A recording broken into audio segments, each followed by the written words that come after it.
दोस्तों आज हम सेंटेंस के बारे में बात करने वाले हैं। इंग्लिश में बहुत लोगों को सेंटेंस में बहुत सारी प्रॉब्लम्स हमेशा बनी रहती है, तो मैं एकदम बेसिक से ही बताऊंगा। सबसे पहले आप देखिए स्क्रीन पे, इसमें दिख रहा होगा, लिखा होगा हेडिंग सेंटेंस, और इसमें लिखा है generally we use words in group.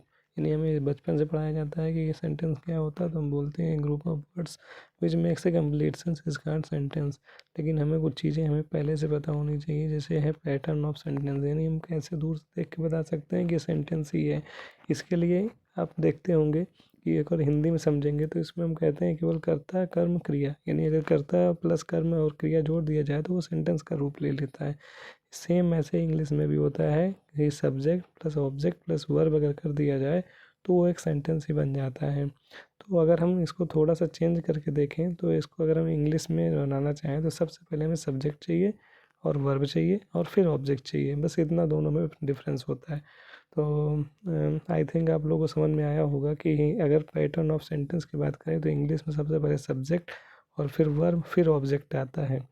और अगर हम सेंटेंस के टाइप की बात कर लें तो यानी उसके पार्ट्स की बात करें सबसे पहले, तो पार्ट्स इसके दो ही होते हैं, एक सब्जेक्ट होता है, प्रेडिकेट होता है। सब्जेक्ट सेंटेंस का वो पार्ट है जिसमें किसी पर्सन की या कोई थिंग्स की जानकारी हमें मिल रही होती है, तो वो होता है सब्जेक्ट। और प्रेडिकेट क्या होता है? प्रेडिकेट सेंटेंस का वो पार्ट होता है जो किसी सब्जेक्ट के बारे में कुछ बता रहा होगा, तो वो प्रेडिकेट में आ जाता है।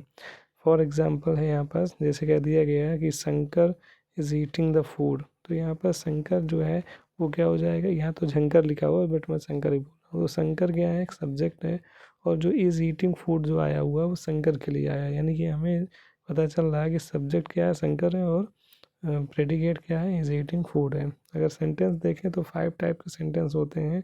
सबसे पहला जो सेंटेंस होता है वो असर्टिव सेंटेंस होता है, दूसरा इंट्रोगेटिव, तीसरा इम्परेटिव और एप्टेटिव और एक्सक्लेमेटरी। जो बेसिक सेंटेंस जिसको कहा जाता है वो है हमारा असर्टिव, जिसको हम असर्टिव सेंटेंस कहते हैं, वो हमारा बेसिक है। और इसलिए इसके दो पार्ट होते हैं, दो टाइप्स हम कह सकते हैं।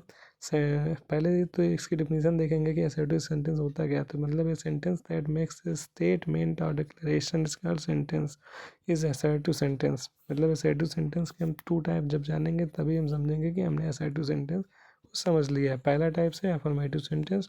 अफर्मेटिव सेंटेंस का मतलब ये है कि sentence which state something which उस affirmation is called affirmative sentence. यानी कि हम ये कह सकते हैं, हिंदी में भी लिखा हुआ है कि वे वाक्य जिनमें स्वीकार योग्य कथन कहा जाता है।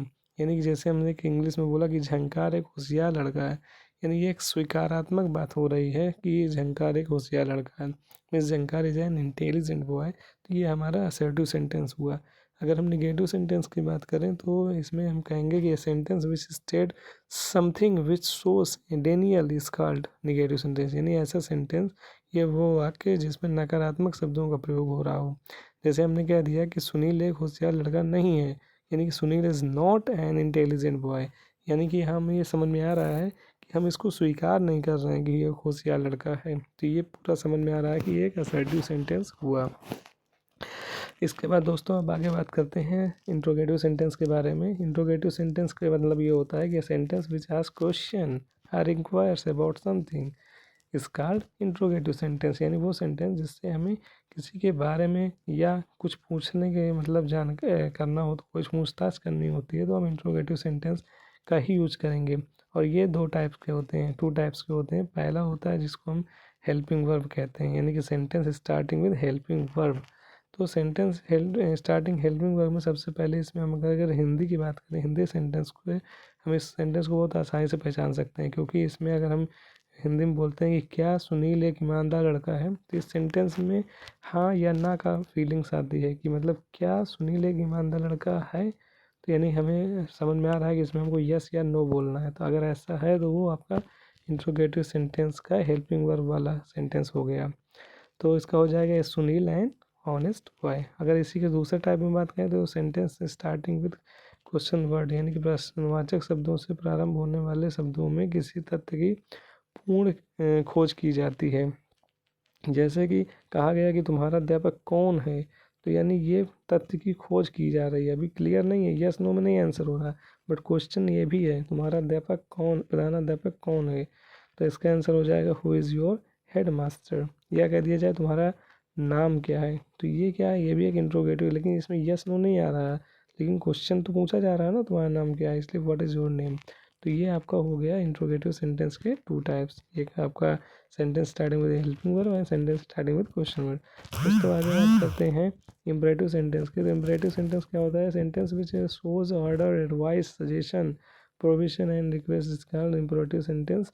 और यानी कि इसका सिंपल से मीन्स ये है कि जब कोई सेंटेंस में आज्ञा, सलाह, सुझाव, प्रार्थना जैसी बात हो रही हो तो वो आपका इम्परेटिव सेंटेंस में आएगा।